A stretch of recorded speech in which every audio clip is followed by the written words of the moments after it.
But yeah, you do hear stories, and they are tragic stories. But I don't know. And then we come on to the whole concept of, well, is the AI responsible?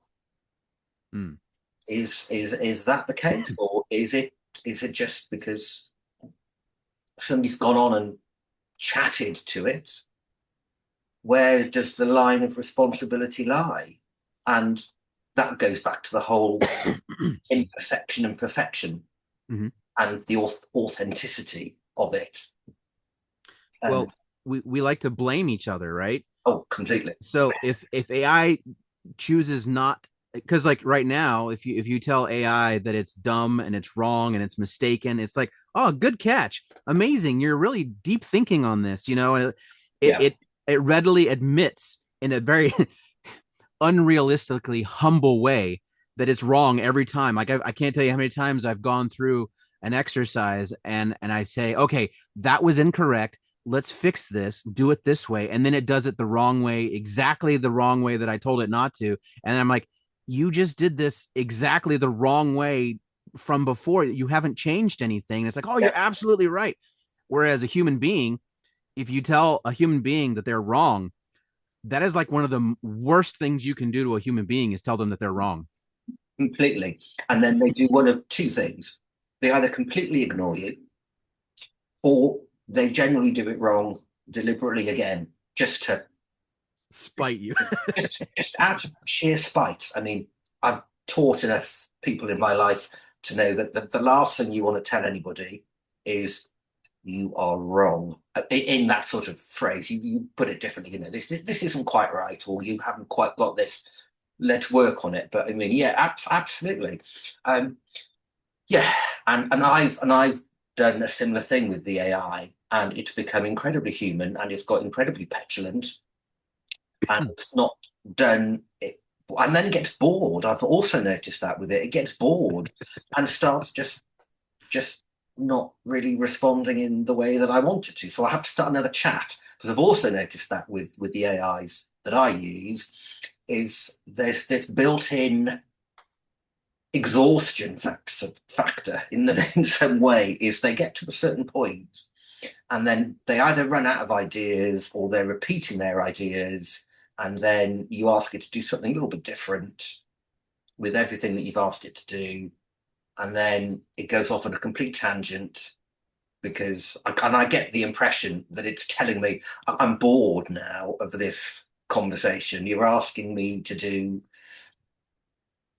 and I'm just bored with it. And I think it's that human element, that human nature, is clearly being built into the system. It's learning from us. Actually, it's learning. I read something somewhere that that the AIs detect the speed at which you write or the speed at which you talk into it. And there are things in there that are built into there to try to understand if you're anxious or it's urgent or it's whatever it may be. I don't quite know how all that works. I'd have to dig out the article on that, but that's it. It's sort of building into the system the way that we are inputting into it, so it can detect things that can detect our moods and our thought processes, um, and it it sort of kind of builds that into the response a little bit. I've Mm. noticed that maybe subliminally, really, but I've noticed that it does that with me sometimes. Um, I seem to catch it on a bad day. So here's some thought process on that, what you've been saying here. We have our pets, right? And we love our pets, and Yeah, we yeah, we make them parts of our family, right? We give them personalities, and I don't know for sure. I mean, people are absolutely positive that their animals have a distinct personality, and there may be behaviors that are recognizable enough through the human pattern mind to identify them as having a personality. But then, we also have pet rocks, and we also have we love to what's it called in cartoon drawings when you create an inanimate object and you amorphize it, or what's the word? the word is, it's yeah, anthropomorphize or anthropomorphism or anthropomorphize them. So it's yeah, yeah. So we do that all the time in our own entertainments. We anthropomorphize things, and so I'll try not to say that word again because I'm not saying it very well. no, But neither. I think the human piece that we are really concerned about or excited about is in our human. I think our own human brains are I'm going to say the word again, anthropomorphizing AI. You got it.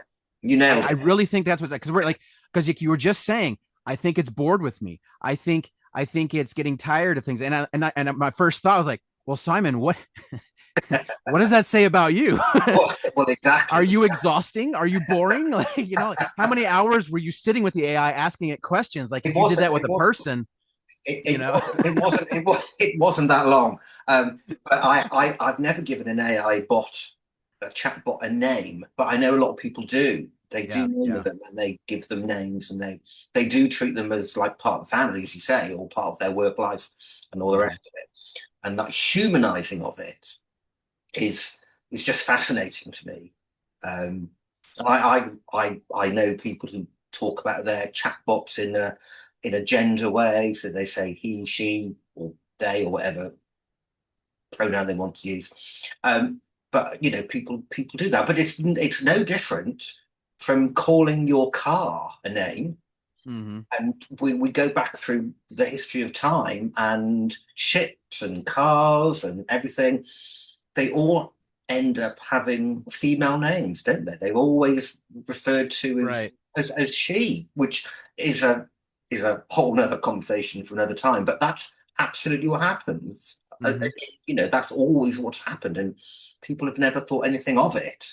Um, and maybe we should or maybe we shouldn't be thinking about that now. It's Well, you make a point. So think about that. So if you're anthropomorphizing something, and maybe that doesn't mean anything to you, but you mentioned something earlier about how perhaps AI has some backdoor algorithmic methodologies of measuring the sense of urgency in your voice, mm, right?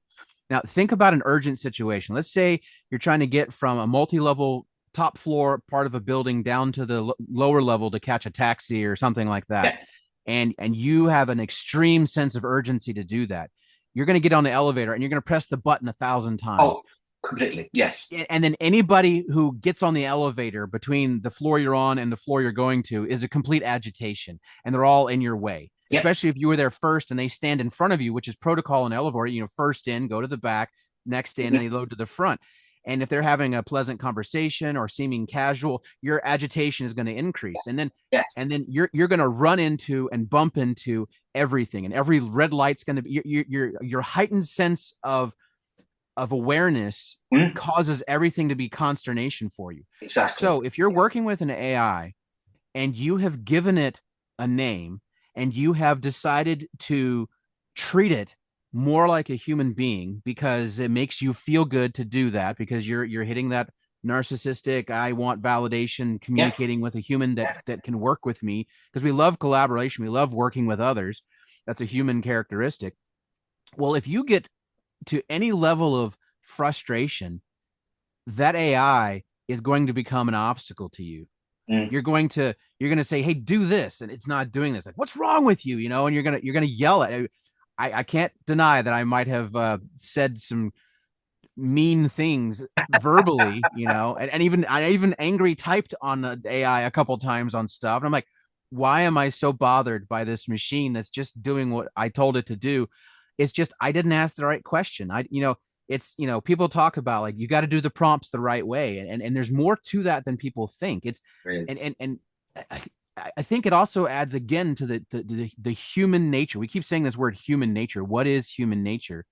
And we understand human nature has flaws, human nature has beauty, there's things to appreciate about it, but there's things that we really don't like about it.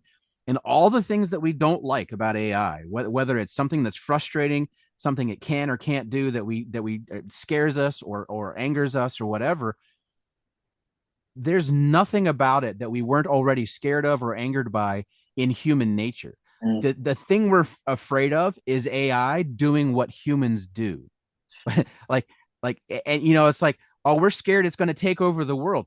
How many humans in the history of the world have tried to take over the world. Mhm. It's the core plot of every theme of every movie that's ever entertained you with some kind of action plot is Exactly. somebody's trying to take over the world. And maybe it's not even a big plot. Maybe somebody's just trying to take over your world. It's some sort of relationship where Mhm. somebody over dominates you and you're trapped in this relationship with somebody in the rom-coms or whatever, you know, all these different aspects.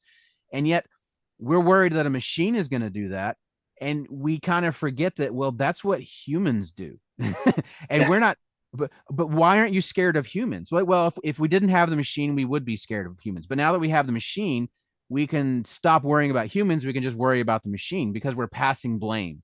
Because at Yeah. the minute you say that it might be me, well, no, it can't be me. So it's got to be somebody else. Hmm. But then what are we going to do when the AI starts blaming us for stuff, though? Just like we blame it.